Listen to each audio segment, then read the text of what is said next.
Hi and hello guys. Couple of years back, I published a video on running Amazon Alexa and Google Assistant SDK both simultaneously on the Raspberry Pi single board computer.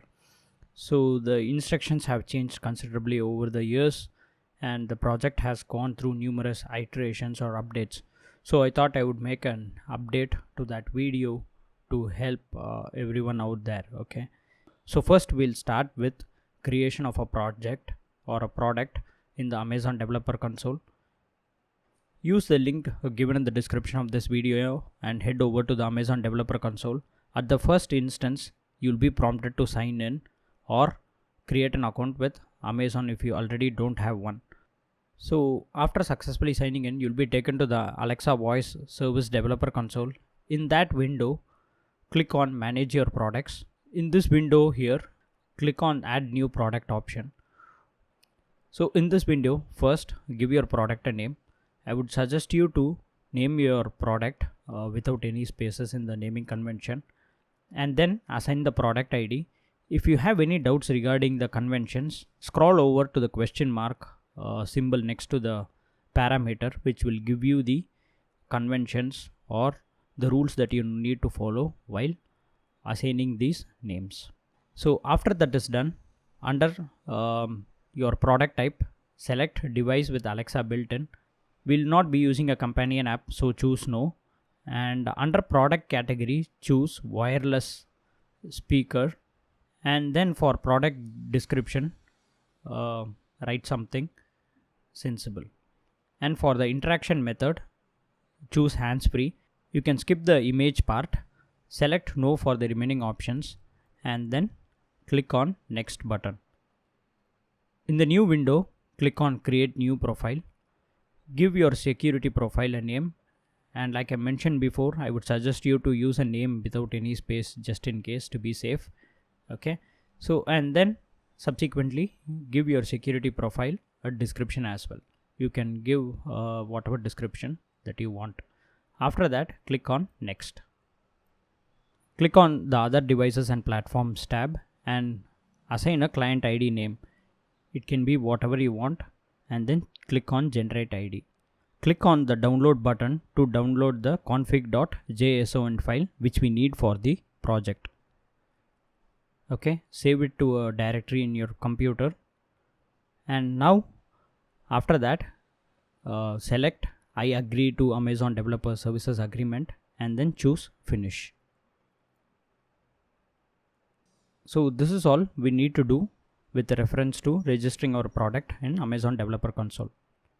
Next, we'll proceed over to the Google part, that is creating a product in Google Actions Console and Cloud Console. So head over to console.actions.google.com first. If you are prompted to sign in using your Google credentials. In the console window, just scroll down below until you find an option which says new project. Click on that and assign your project a name. You can give whatever you want. I would advise you to give your project a name without any space just to be safe once again. Okay, you can leave the language options as it is, or you can change that, it's your preference, and then click on create project. So do not click on any of these options that you see at the top. Please do not click on them. If you scroll down, you will see an option that says, are you looking for registering? Are you looking for device registration? Click on the click here option. In the device registration page, click on register model. Give your product a name, and you can assign whatever manufacturer name you want. The device type can be anything, but I will set it to speaker, and now click on register model. So you can download the credentials file by clicking on the download OAuth 2.0 credentials button. Save this credentials file to some directory on your computer or Raspberry Pi. We will need this for setting up the Google Assistant SDK. Choose next. You can select the trains if you want, or you can just skip this part. I would suggest you to leave this window open. We will need this window or the information for setting up the Google Assistant SDK. So now after this, head over to Google Developer Console or Cloud Console. As usual, I will leave the link for this in the description of this video. Okay, click on the tab right at the top which says select a project. Click on the drop down menu or option, and now you'll be prompted to select a project. In this window, select the project that you just created.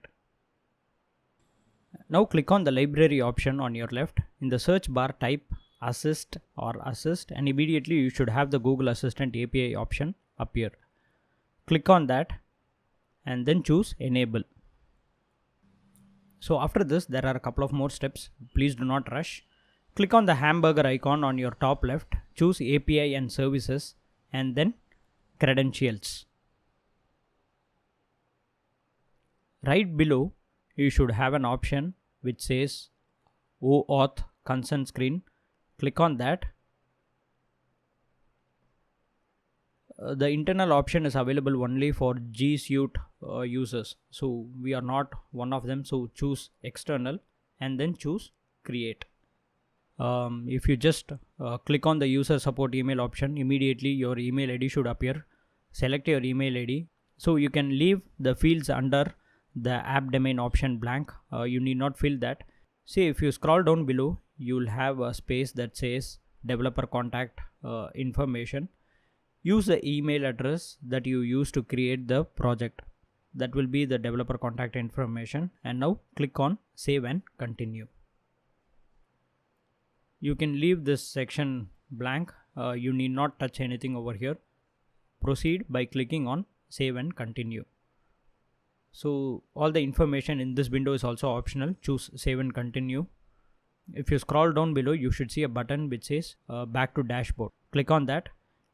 Say now if you immediately close this and try running the Google Assistant, you cannot go through the authorization process. You will get a 403 error. So to avoid that, you need to add a user. Under the test users option, you will see a button that says add users. Click on that, and then in the space provided over here, type in the email address using which you will be performing the Google Assistant SDK authorization. So the email address in this space should match the email address that you will be using for authorizing the Google Assistant SDK. Okay, so that is it.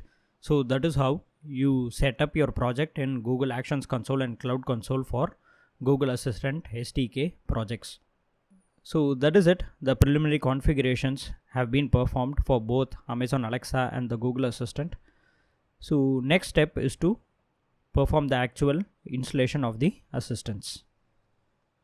Okay, so now in order to install the assistant, head over to the GitHub page where I have got the project over here. See, if you follow all these instructions one after the another, you should have no trouble in getting the assistants up and running. Okay, so the first step is to clone this project. So copy the git clone command, paste it on the terminal and execute it. Okay, so the cloning process is complete. So this is the point where we transfer the credentials file that we previously downloaded onto the Raspberry Pi or the appropriate folders or locations. So I'm using a software called WinSCP, which helps me to transfer the files over.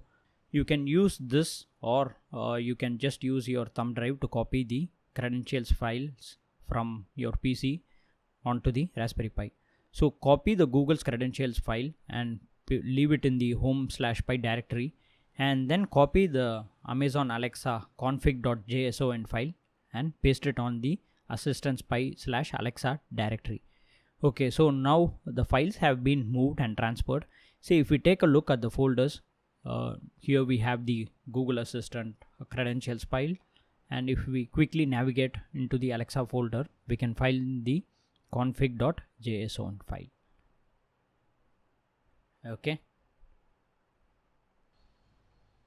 so next we need to make all the scripts executable. Copy the set of commands, paste it on the terminal and run that. and the scripts will be made executable. So the first step is to prepare our system for the assistants. So the prep system script will install certain basic packages that are required for running the assistant, and this prep system script will also help us set up our audio device. Say in between, if you are prompted for a yes or no, make sure to select yes. So after the requisite packages are installed, you will be prompted to select your audio configuration. You have a number of different options to choose from. So in my case, I'll be using the ReSpeaker hat as the audio device. In your case, it could be any of these listed options. So make a selections accordingly. So the system prep script has finished its job. The audio has been set up, and now at this point I would suggest you to reboot your Raspberry Pi. So if we take a look at the next set of steps, say if you are using a build older than the December 2020 release, I would suggest you to run these commands and verify if the audio configuration files are the same. Starting from the December 2020 release, the audio configuration process has been made simpler. Just scroll over to the taskbar and from the audio icon, you can select your input and output device. Okay, so the step number 6 is optional. Say if you want, you can run the audio test script, otherwise you need not. So we'll proceed with the installer script or the installation of the assistant. So copy and paste the command to run the installer script. So now you'll be prompted for different options. Okay, so in this window, if you select both, you can let the script perform the assistant installation automatically one after the another, or you have an option to manually, that is, install these assistants one after the another by running the installer script each time for the assistants. So just for the demonstration's sake, I will perform the installation of the assistants manually. So first I will install the Alexa by choosing number 2. Okay, so immediately you will be prompted to either agree or quit. Type agree and press enter. So after the installer runs for some time, it will start building the wake word engine, that is the Sensory wake word engine. And at this point, you might have to accept the license agreement of Sensory. To do that, when you see this prompt which says press return to review the license agreement and update the files, keep pressing on the enter key. Okay. So after a number of key presses, you will get the yes or no option. Type yes and then press enter. So right now I'm running this installer on a Raspberry Pi 4 board that has got 2 GB of memory. So for me, this process has taken just over an hour. Say if you are using older versions of the Raspberry Pi boards, that is the Pi 3 and the Pi 3B Plus, due to the limited amount of RAM, this process will take much longer, and also due to the limited processing capabilities of the CPU, this process will take longer. And please do not use a Pi 0 for this project. Okay, please do not do that. It will take well over 6 to 7 hours for this process to complete. So please don't do that mistake of using a Pi 0. There are some videos in YouTube which has shown Alexa running on Pi 0 board. Trust me, I have been into these assistant stuff for quite long enough to realize that few of those videos are fake. Okay, so please do not do that mistake. Okay, so moving on, let me run the installer once again for installing the Google Assistant. So this time I'll choose the option number 1 to install the Google Assistant. So the script will remind you to place the credentials file in the home/pi directory, place it there, and then choose yes. Okay, so now you'll be prompted for the path to the credentials file. Head over to the home/py directory, right click on the credentials file and choose copy path or paths. Head back to the terminal, paste that and press enter. So after this, you'll be prompted for the project ID. Head over to the Cloud Console and you can find the project. You can get the project ID from the model ID itself. The first two parts of the model ID is the project ID, or you can get your project ID from the address bar right at the top. Okay, so copy and paste the project ID, and now it will prompt you for the model ID. Copy the model ID from the actions console and paste it in the terminal and press enter. Okay, so just allow the script to do its work. Google Assistant installation will not take as much time as the Alexa did, so this should be over in no time, and you should have the assistants up and ready for running. So at the end of the installation process, you'll be given an URL. Right click and choose copy URL. Head over to a browser and paste the URL. Now sign in using the Gmail address that we previously set under the user. Click on continue, choose allow and allow once again, choose allow again, and now you'll be given the authorization code. Copy this code, head back to the terminal, paste it and then press enter. Okay, so if you have set the user in the Cloud Console, the authorization process should go through without any hiccup. Okay, so the installation of the Google Assistant is also done. So next step is to set up the assistants to start on boot. See, if you execute the commands that are given under step 9, you can set the assistants to start on boot. Okay, so before you reboot your Pi and enable the assistant services, you need to authorize Amazon Alexa. Copy the command and then paste it on the terminal. Copy the start sample command and paste it on the terminal. Now your Alexa should start. Okay, so right now the Alexa has not been authorized. See, if you scroll up, you should see that it is still checking for authorization and the Alexa has not been authorized. So move your mouse over the URL until the entire URL gets underlined. Okay, paste the URL on a browser and now head back to the terminal and copy the authorization code.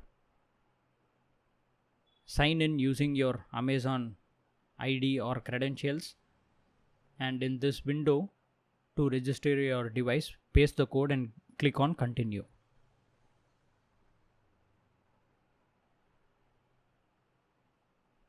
So now you should get a success prompt that the registration has gone through successfully. Okay, see, now if you scroll down the terminal that is running Alexa, you should see the authorized prompt or command. Okay, so at this point you can give your Alexa a test run, or otherwise you can just close the terminal. So that is it. So we have got both the assistants installed on the same Raspberry Pi. So quickly I will show you guys a demo of both the Amazon Alexa and Google Assistant running simultaneously. So first we will launch Alexa. In order to do that, head over to the Alexa folder and you will have a file called start.sh. We'll make this executable. Right click and choose copy path. Just close this and then open up a terminal and type sudo chmod space +x space and then path to the start.sh file. Now press enter. Okay, so next we can start Alexa. Just remove this chmod and sudo and type bash. Okay, so now this will start Alexa in the background. So to start the Google Assistant, I have given the manual command in the README document. Just use that. Hi.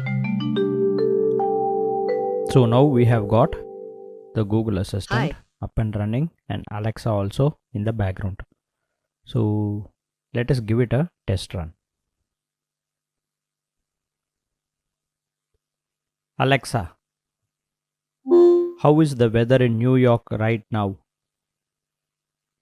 In New York, United States, it's 40 degrees Fahrenheit with partly cloudy skies. Tonight's forecast calls for more of the same, with a low of 32 degrees.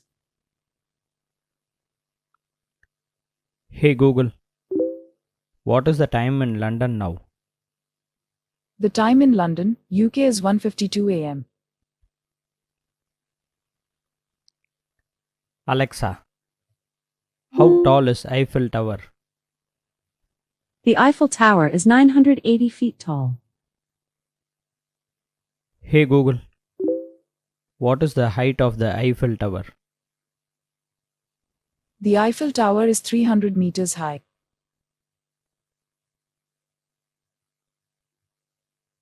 Okay, so as you can see, both the assistants are working simultaneously. Okay, so I have got indicator patterns working as well. Either you can use LEDs, or if you are using the AIY hat, you can use the built-in indicator. And say if you are using the ReSpeaker hat, both the indicators for the Amazon Assistant and the Google Assistant works really well. Okay, so that is pretty much it. I really hope that you find this useful and informative. Thanks for watching. Take care and bye bye.